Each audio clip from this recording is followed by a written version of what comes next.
All right, good morning. Welcome to Table Talk. I'm Sandy, and with me today we have VJ. And we are excited to have you with us. We'll have Kathy pop up in here in just a minute with her quilt that she's been working on. Today we're going to talk about binding, and so VJ is going to talk about that in just a minute. Make sure you stay till the end because we will have a question to be answered.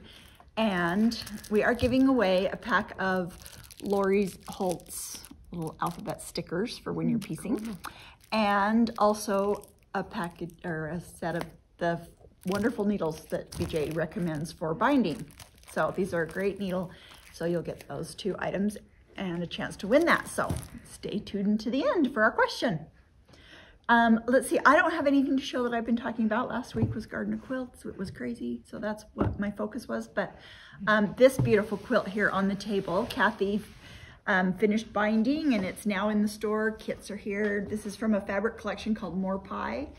And Kathy, the name of this quilt is? Cozy Cabin. Cozy Cabin is the pattern that was used for this. So just a fun, different. Is that a Modernly Morgan pattern? Mm-hmm. Yes. Yes. Modernly Morgan pattern. Yeah. So just a really fun pattern, and she has some fun things. yeah. So good job, Kathy. I'm going to show a couple of new things that others have finished. So Anna did this, it's just a fun, simple plus quilt called Baby Bentley. Oops, whoops, I'm throwing VJ's notices around here. And this is out of Roar, a Riley Blake collection. It's so fun. It's so cute. The little dinosaurs. And look at the back of the quilt, it's so cute. Thank you, Kathy. But that is just a fun collection. Now, from that same line, Roar, and it's Citrus and Mint, right, is the designer. There is a panel, and the panel makes these cute little dinosaur stuffies. There's another one. And it also makes this adorable backpack. And what I love about her design on this was she did it so that, see, here's the back of the dinosaur, but it completely wraps around to the front. Ooh. So there's his head. And this dinosaur's tail wraps around to the back. Just really so cute. And it's just a cute little backpack. Wait, so she like intentionally leave that scene for you to sew on? Yep. Okay. So she was very intentional in the design of that panel, which I just love. That is very fun. And then it's just lined with one of the cute prints from that. So Anna made that out of the panel, and we have the kits, which are the panel and the cording to make the backpack and the lining for this. So you can make all the stuffies and the backpack. And then just out of her scraps. Yeah, out of her scraps from this, making this, she made the cute Olivia basket. I think she had to buy, extra. We had to lining. Right, yeah, she had to buy more of this print for the lining. And then I've got to show you on the bottom. Oh, I didn't see that. Yes. Oh my goodness, Anna's way too creative. Anna's good. Yep. That so is that cute. was just a fun, she had some leftovers from this, so you would be able to just piece the Olivia basket with a little bit of interior fabric. You piece that. So that, I think it's just a fun collection. So it'd be fun for a little boy. Oh, a yes. Nursery. Yep. Just a really fun. Even for a little bit older, a toddler. Yeah. Age 3, 4. We also have a new kit in, and we do not have a quilt made up of this yet because we just got the fabric collection in. But Emerald, if you can zoom in on that, that is the new Nativity quilt. Oh, it's by Stacey Shu. However you say that, I'll let you say that, I've never Emerald. known how I to say just her name. know it's a Chinese probably last name. Yep. Yeah. So, and it is so cute. And so we do have the kits for those, which include all your fabrics for your front and your binding, and it has the pattern in it. And we don't even have the quilt done yet, and these have been selling. So hopefully when this airs, we'll still have a few of those left. I like she used bright colors, like They're just different. They're not they're traditional different. Christmas colors, Yeah. but they're, it's But such cute. she just designs such cute prints, just darling Yeah, prints. they're so cute. I love her fabrics. yeah. So just really fun. Then we have a new quilt. I'll stand up to show this. from Riley Blake. And this is called Winter Sampler, right, Kathy? Yeah, winter. Yeah. Winter Wonder Sampler. But, so it's fun. It's pretty good size. And we have the kits for this. So just a fun Christmas quilt so that Well, that one you could use pretty much throughout the winter. for all winter, yeah. Just so people don't think we only do Halloween here at Pine Needles. Because we do a lot of that. But that's a fun new one that we've got in the shop. And then Kathy has a new one. Come on, show us that, Kathy. The sheeps. And this one is so cute. And it is called, what's it called, Kathy? Woolly Star. Woolly Stars. And I it's just just love that one. so cute. Now some people have been doing it with one black sheep. Kathy did the, traditional all white sheep as the pattern recommends, but was it hard to do, Kath? No, it was very simple. Very simple. Cutting was the hardest, and I didn't cut it out. She didn't do the cutting, so. Who cut it for you? Robin. Robin's her Robin cuts. enabler. She cuts everything for me. But Kathy did a good job sewing that, so that's fun. And She's you've got doing Minky great. on the back. Show that quilting on the back. How cute it is with the cuddle fabric. Just It just looks like like woolly, little just woolly, soft little yeah. woolly. Yeah. so cute. Very, very fun. So we have kits for Woolly Stars in the shop, and they come with the pattern as well as all the fabrics for the front and binding. I love So- that quilt. I just think it's so sweet. So we do have lots of new things in, just none of them from me. So, okay, should we get right on to talking about binding? Can we show that collection a little bit? Yes, because it's sure. fall and then So we do have this pretty fabric collection from Sandy Gervais, and it is called autumn. Awesome Autumn. Yes, Awesome Autumn. And we've got some table runners coming from Oh. that are done out of this that are really fun that we'll have kits for. This fabric's not part of Oh, it. that's not part of it. In the wrong basket. I don't know That what one that is, isn't yeah, either. those are But from look at Henry these Glass. pumpkin. Love the leaves. So it's got just those traditional autumn colors. Very warm. Traditional, very Sandy Gervais. Yes, I always love her fabrics. Yeah, They're those just touches wonderful. of gold and the pumpkin print is always a good one. So we have that Awesome Autumn, which is an awesome collection in the shop. So if you're doing autumn projects that aren't Halloween, oh, and she has some really good, Checks. Is it? Okay, What nice. do no, plaid. is this from the That's collection? Yeah, hers. yeah. It is. Just a really nice plaid in it, which is, I think that's a really good Yeah. addition, scale-wise and texture. So Yeah. Very vintage. some really fun prints for autumn. All right, VJ. VJ is gonna get us going on Well, tips cue on binding. her. Well, I was pretending last night that I was teaching a class. And just getting everything prepared. So In our shop, have you ever taught this kind of lessons though? I have, yes. Okay. I have. And I used to always, when I taught up at BYU Idaho, I always taught about 2 weeks on making a quilt. And my students had to make a quilt. And they didn't have to have it quilted, but they got extra credit if they did. And so if they quilted it, they had to quilt it on the machine themselves. Yeah. And some of them, they didn't get that much extra credit, but they were Yeah. anxious. They just loved doing it. And I don't know, I loved watching their creations. Yeah. Sometimes I was thinking, oh, I wouldn't even imagine putting those colors together or doing that or whatever. But then the other thing that I did, but it turned out beautiful, by the way. Yeah. But the other thing that I did is I cleaned out a lot of my extra fabric, and I took like 2 huge big shopping bags of fabric in, and just said, okay, it's getting it's at the end of the semester, they're running out of money. And I said, you can just use anything you want in these bags. And they made some amazing quilts out of that. And it was like, why didn't I do Isn't that? that so fun? I'm sure that was fun to see. Yeah. It was. It was just, I loved it. Yeah. But they just did an amazing job. But they had to make a baby size, like a crib size or bigger. So, and some of them made like these big full-size quilts. Oh, wow. So they just loved it.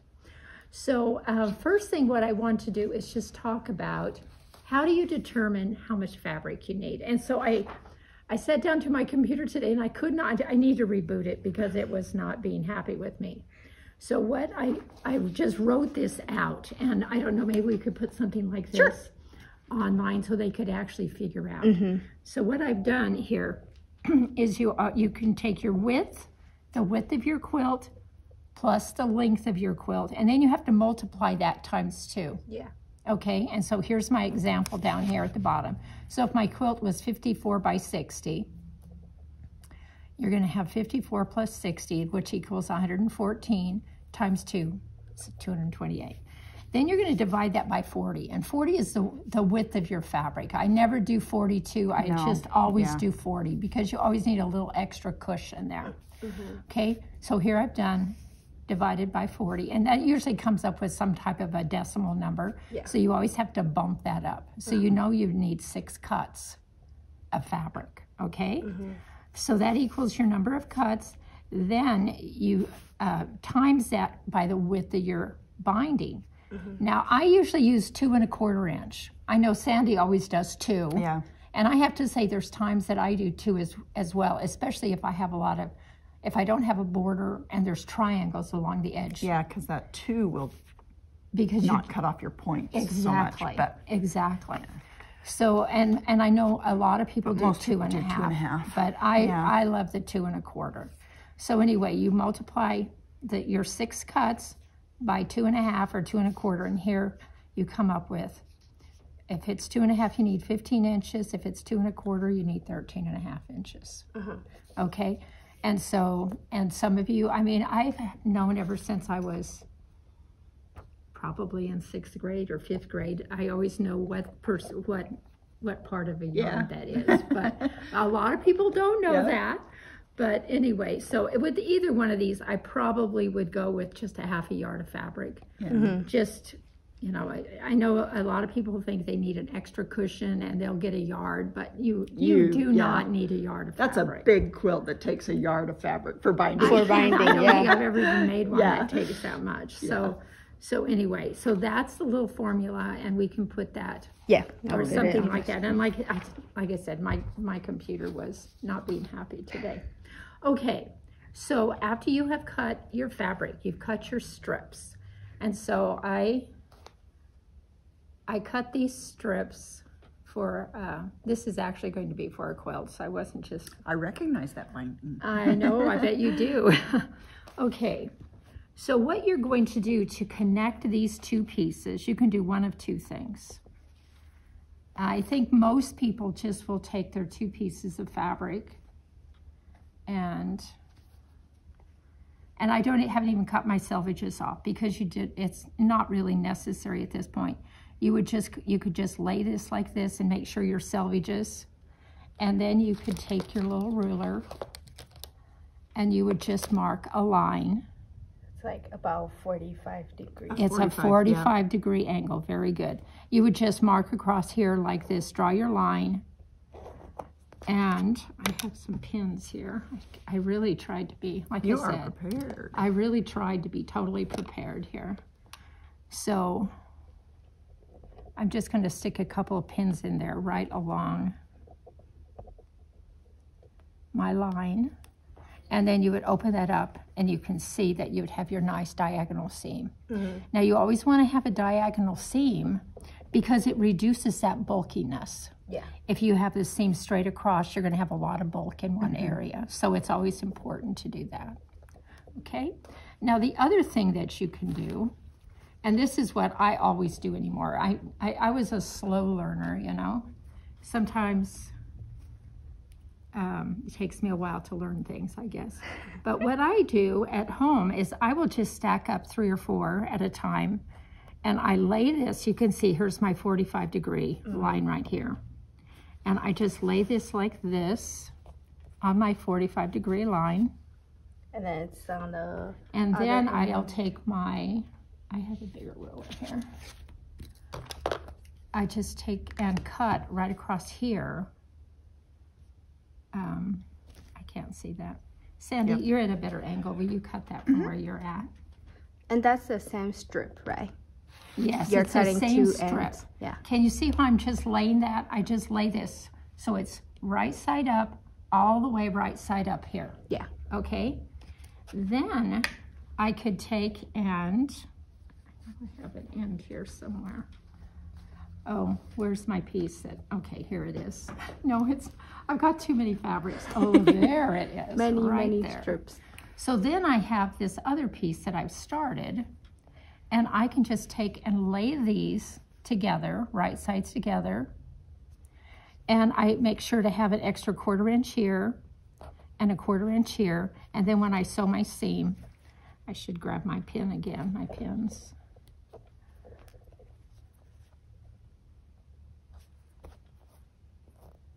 Okay, there we go.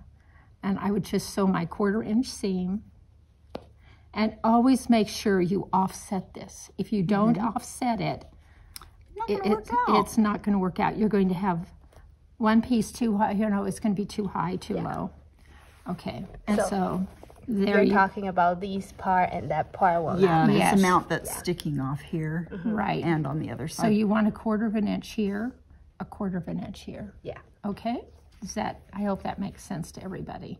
But that works really, really well. I really like doing it that way. So doing it at an angle versus what she was saying is if you were just joining your seams, your fabrics like this to create your long strip, this method just leaves that terrible bulk. It does. It leaves a lot of bulk. And that's one thing I always do, though, too, is I just have too many fabrics here. Okay. Okay, always take and press these seams open then. That's one time you absolutely press your seams open. Because then when you fold that, you're going to be folding this and pressing this like this. And then you can see how that seam comes over here, this seam comes over here, and you've got everything distributed. It just distributes. Yes. That bulk of the seam. And so after you get everything all sewn together, or then you're going to just go to the iron and press everything. And you can see how I've done this, and I've got that all sewn together. And I have my big long strip. So I would have, like that quilt as an example, I would have 6 strips of fabric. Sewn together. Can we show them the seam there again when you sewed together? Yes. So this is how it should look like after you have done all that previous work and sew them together. Yes.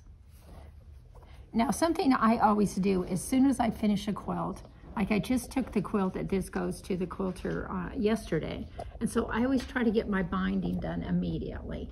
And then when the quilt is, I pick it up from the quilter, then I can immediately, I have a little drawer that I just keep all my bindings in, and then I can immediately go to that drawer, pull out my binding for it, and then I've got it ready to sew on. Oh, so you have pieced them all together already. They're in Yes. a long. Advance, Yes. So I do that before I ever clean up all my fabric scraps and everything I take care of that. Okay, so we've got our binding made and we're ready to attach it to our quilt. And so I made up a little baby quilt last night so I could show you how to do that. Okay, so when you start off, okay, this is just like a 17-inch square, so you're going to have something much bigger that you're working with. But when you start off, you always want to leave a nice tail like this.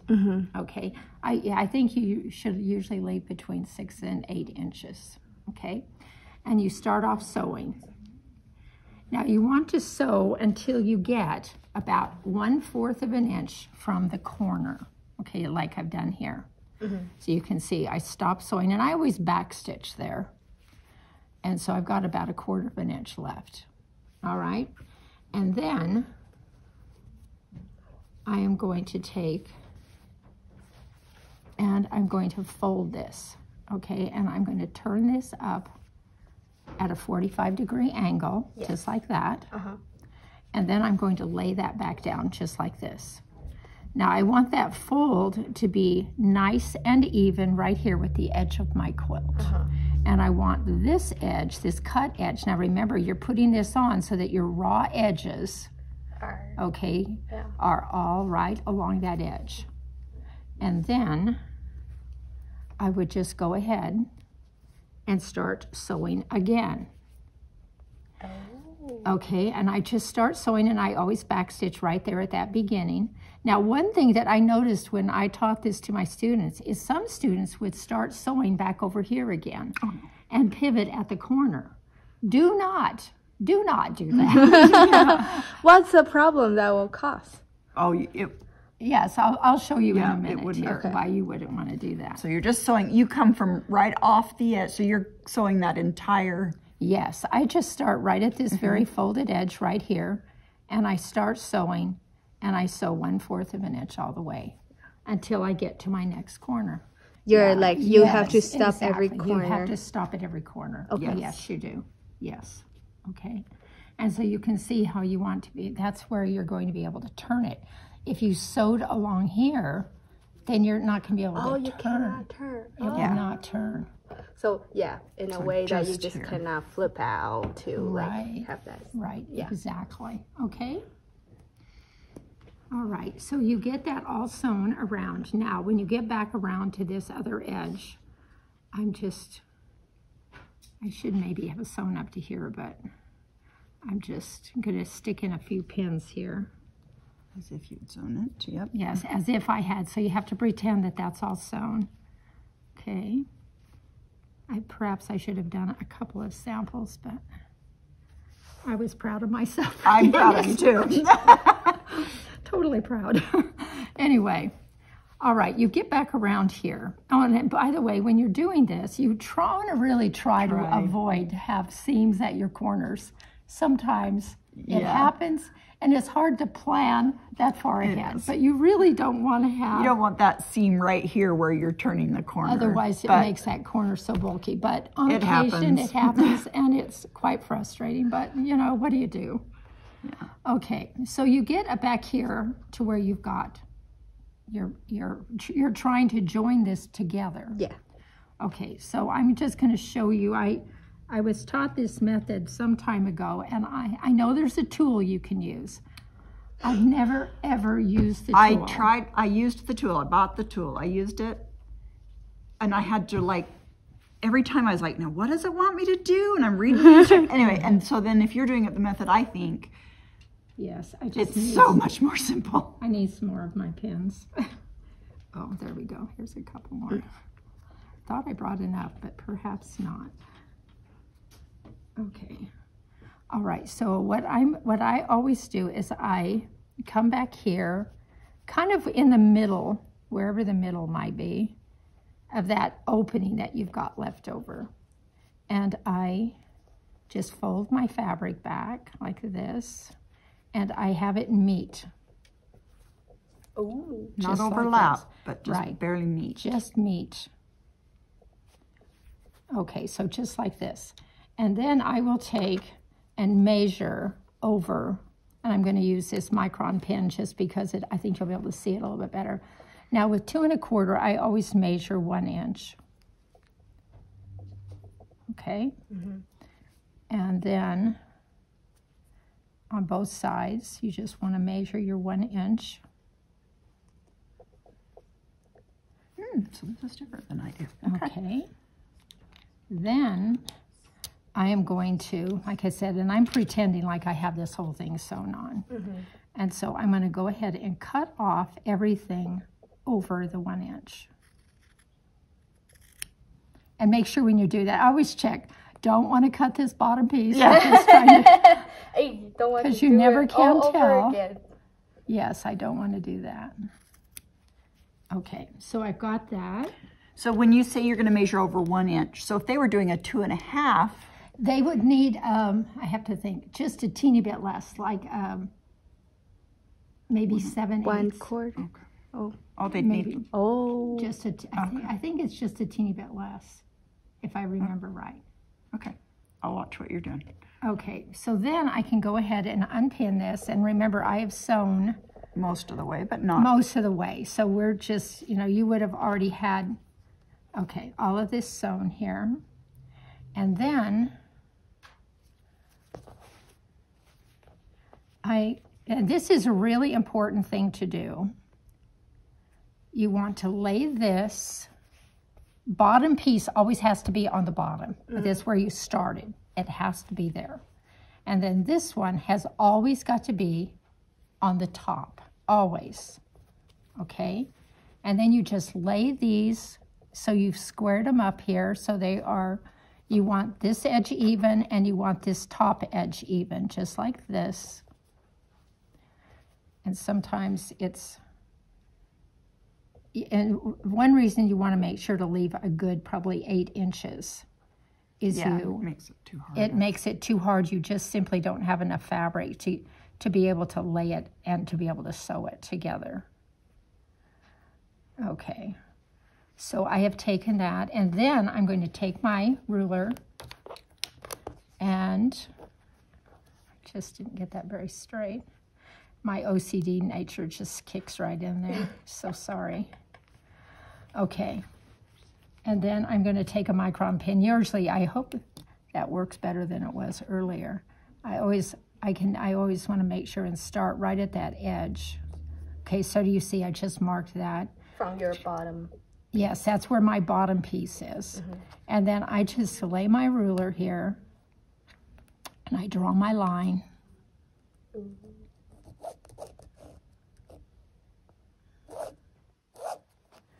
Okay, so there's my line. And then I'm going to sew right there. Yeah. So I'm just going to stick my pins in here. And something I always check before I sew that, I take my pins out and just check, okay, is it laying the right way? Yeah, Because if it's not, You don't want to Then- sew that. you don't want to, sew and trim it. right, you definitely don't. Correct. So then you're going to just sew your seam, trim, press that open, and then you're just going to, wherever you stop sewing here, you're just going to continue and sew all the way around. Okay. Okay. And then this is the same idea as like you want to reduce the bulkiness, right? Yep, that gives you that Yeah. angle so you don't have the bulk there. Exactly. And it just is so nice. And I know I've seen, back when I first started, it would just, and this was 25 years ago, I would tuck one piece under and tuck the I other did that too when I started, and it's And- bulky and messy. Yes, it doesn't look good. And this is just, you can't tell where you you start, began yeah. and where you ended. Yeah. And I'd have to, and I can't remember if you go bigger or You'd have to smaller. go bigger. I can't So- remember. Can I show you how I do it? Sure. Is that going to Because- work since I've got that? Yeah, it'll work. We'll pretend like it's too long. Okay, so when I've got like, this is a longer piece here, and I'm like, okay, where do I need to cut it? What I do is I take a piece of my binding that's left over, okay? For instance, this piece would be what I could use. And I will lay it here, because this is the width. So it just doesn't matter if I do 2 or 2.5, and I'll lay it there, okay? And then I lay this over the top, and this will tell me where to trim, Oh, okay. okay? So then I would be trimming right there. If it was 2 1/4, my binding was 2 1/4 wide, well, then it's gonna be over here, and so it would change. Right. So that tells me absolutely. then, okay, that's where I want to trim. Oh, And then I do the exact interesting. same thing you did. Uh-huh. But yeah, that works good. I've never done that, so I'm gonna have to try that. No, But there would have to adjustment made if you're not making 2 1/4. If your binding's 2 1/2. If your binding's 2.5, then you've got to go one direction. Yeah, And and I would have to think about Yeah. which direction. You might have to go just maybe 1 1/8. Yeah. That's And what then I'm if you did thinking. 2 7/8, that's what I think you're right. I think you you're have to go a right little on bit that. more. But Okay. 2 1/4, that works great. So that's how you go Awesome. about doing that. And then at this point in time, you're ready to do your hand sewing. Or, I mean, you can machine sew. I'm really a big believer in hand sewing. And so I just wanted to show you One thing, I use these all of the time. So I always, this is kind of funny, I always keep my little needles, the ones, I was, a friend of mine years ago told me about those needles, and I immediately got some online. So these are binding needles, and they're by Primitive Gatherings. And they're really long, and they're, and I mean, they have a nice eye, and a big enough eye so that you can actually see, but I always keep my little needle right here with my clips, so 'cause all then I it's ready to need go. then is my thread and my thimble and a pair of scissors. So that's all I would need.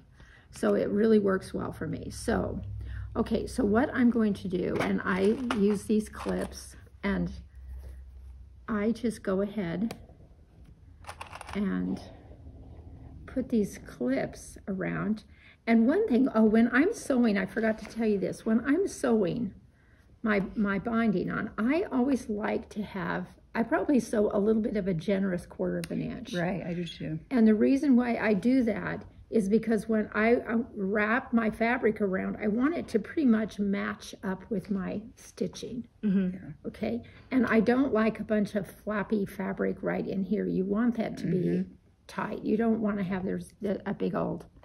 And that's why I find 2.5 is just too big. I know. I don't. That's the reason I don't ever use 2 2.5. 1/4 is just And I kind of the rule. Can see you okay. turn. Now, when you do corners, you see sometimes you get these little crinkles, and you just have to take your little fingers in there and work those out because you want it to be a nice point like this.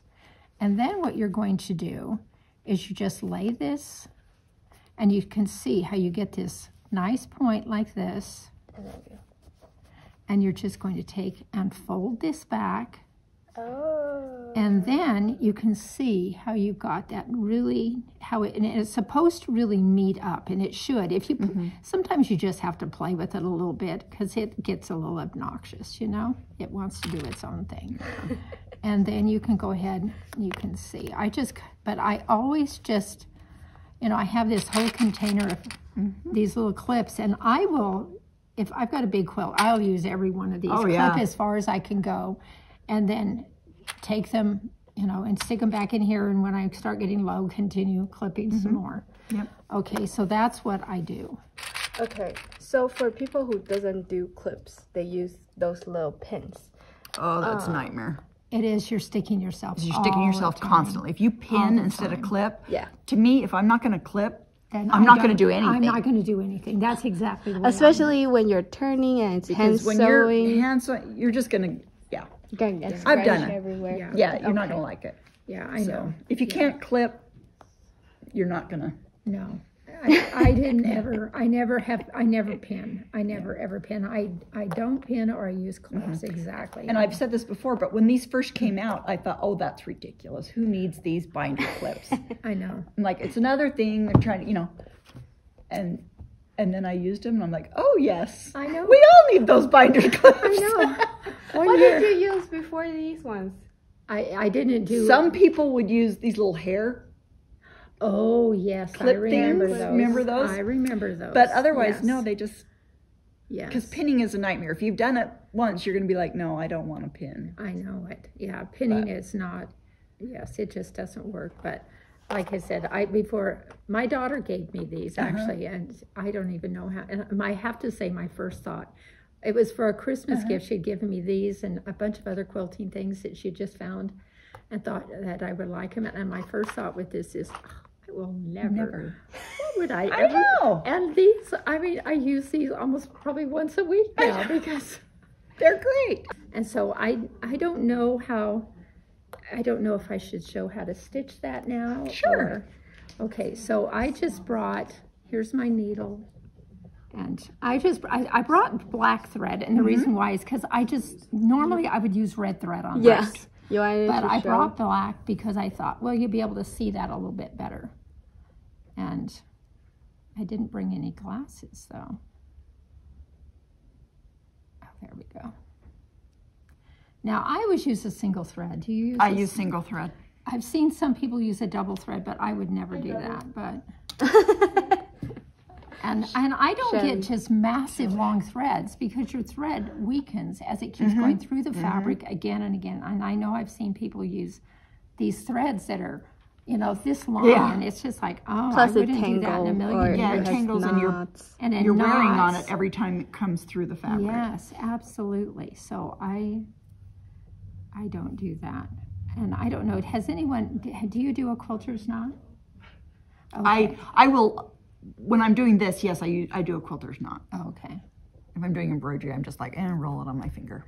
Yeah, But this creates a nice smaller knot than I get if I... okay.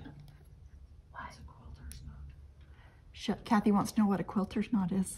Oh, I can show you. One of my students once told me, at the end of the semester, I said, okay, what's the most valuable thing you taught that you learned this year? And one student said, how to tie a knot.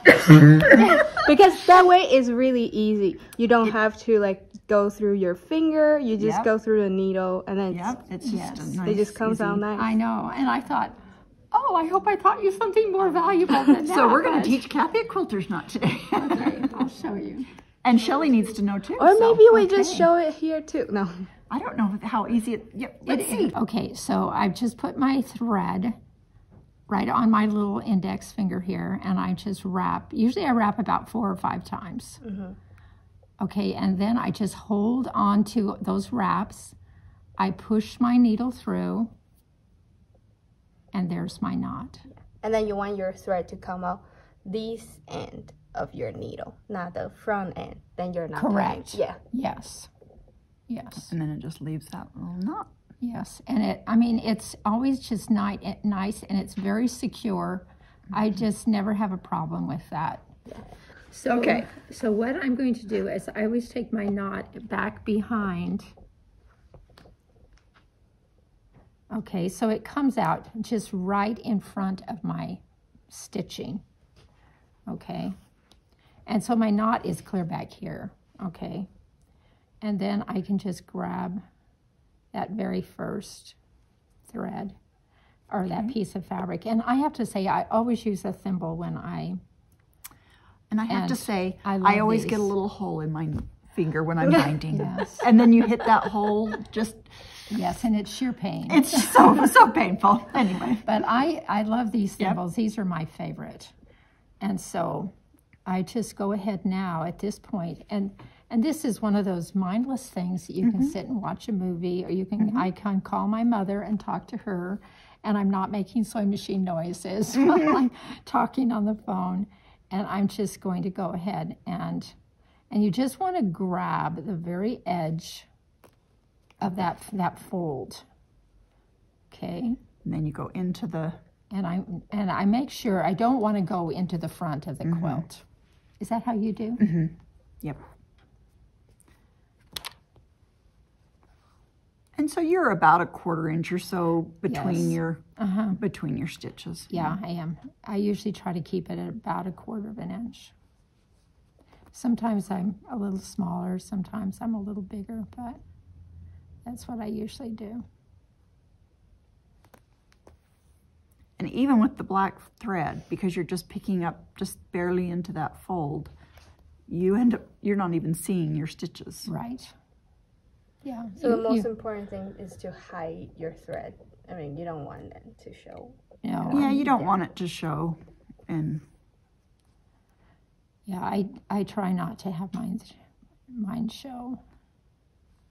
And you've got your finger underneath, so most of the time you can feel if you end up going through to the front. Yes. You will feel there's, that's something, And I think the hardest part, though, is if you have, and I just machine quilted this really quickly Right. last night just at my house. And so I, sometimes if you have a pretty dense quilting that, it's sometimes a little tricky to get your needle through some of that dense Without going into machine quilting that you've got in there. So, and I just, like I said, I just continue on here. And then you'll show us what you do when you get to that corner. I will show you what I do. One day I was sewing and I said, I'm going to channel my inner VJ and I'm going to turn down the speed of my machine to help me channel my inner VJ, because I tend to race everything and just be more precise and not be in such a rush. Too much of our lives are in such a rush. Does it help? Yes. slow down. a Yes, little slowing bit. down made a difference in the look of my block. Racing through is not the way to get a nice, pretty block. Okay, so I come up here, and you can see I already pulled my clip out because I want to be able to really. Okay, so You go under first. Okay, so I'm right there at the corner, and I have to say usually I take one extra stitch right there. you're right at the junction of the seam. Yes. Okay, exactly. your 1/4 inch seam. So there I am like this. Yeah. Then, and sometimes I might have to take that clip out too, just because I want to make sure to get this folded back, and so that everything really comes together nicely at that corner. And so then I'm going to pull that down just like that, and you can see how that matches up exactly, and that's what I want. And the reason I put that extra stitch in there is just because of fiddling around with it. I don't want it to come out well. And I usually take one extra stitch right here as well. Just right in that seam, that valley of that corner. Yes. Okay. All right. So there I got that. Now, okay, one thing that I do, this is probably weird for a lot of you. I still remember years ago, one of my friends told me that she had entered her quilt into some kind of a competition, and she got downgraded on 2 things with her quilt. What? And 2 of the things were, one thing, she didn't have this, she had that extra fabric in here. So ever since then, I've been very conscious of that. And the other thing is she had not stitched this, and she had not stitched this. And so what I do is I will take and come up here. Again, in the fold of that. Yes, Right? yes, in my fold. And this takes a few seconds to get, because you want it to be right on there. And I usually take, excuse me, I usually take 1 or 2 stitches right in here. And then I will come over, take, and go through to the other side. Ah. And I usually make about 2 stitches on this side too. And I just pull that. And like I said, I just...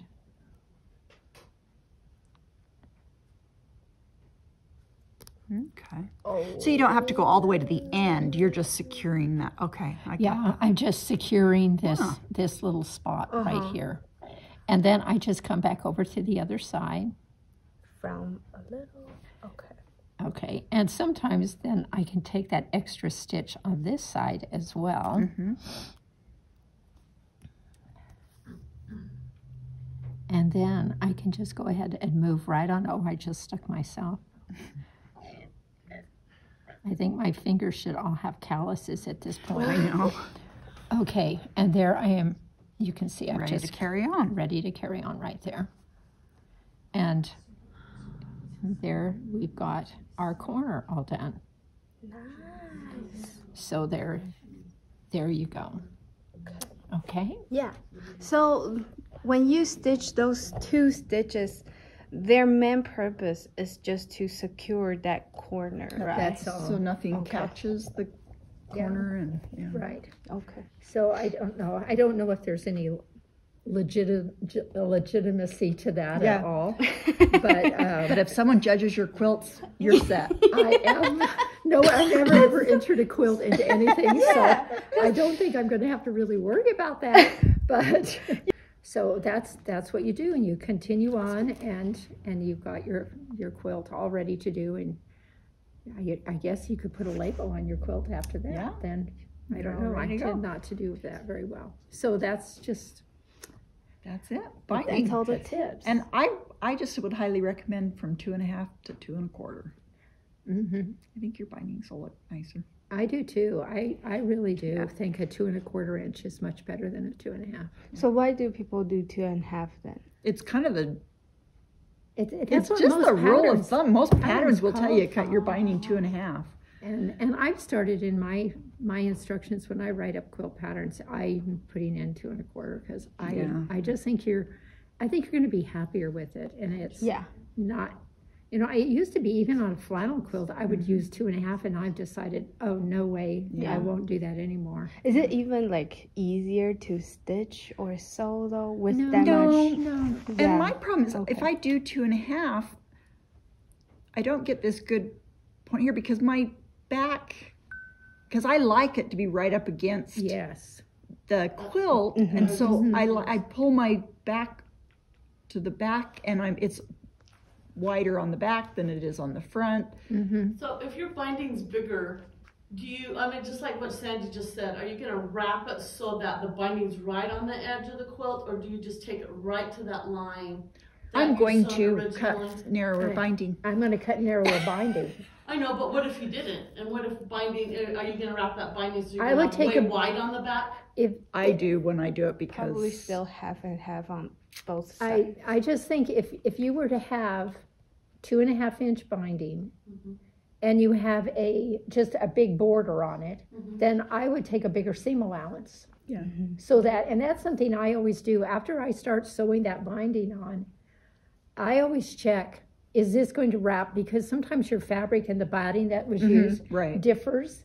But I want it to wrap so that it matches up exactly. Yeah. I don't want it to be, A little of course, too extra. tight. Right. And you don't want it to be just you know, 1/8 of an inch or more over. Yeah. You want it to that be seam. even, both Yeah, sides. it just needs to be Yes. just over the seam. Okay. It does. So you have to be careful though not to sew too deep. You just don't want it to be too tight because then your binding looks really kind of funky. Yeah. So anyway, Thank you, VJ. you're welcome. I think we all learned something today. Yeah. We've got Kathy and Shelley watching off camera, learning as we go. So awesome. So we have a question for our giveaway. Again, we're giving away a package of the binding needles and a package of the little stickers. What are they called? So Handy stickers. Have you tried other methods of bindings, and how was your experience? So Or like what's the length you use, the tell width us that you use? your experience with binding. Is there something that you find helpful? My watch is calling me. But so yeah, if you'll answer that question in the comments below, then we will be giving away a prize. So thanks for joining us for Table Talk, and we will see you next week.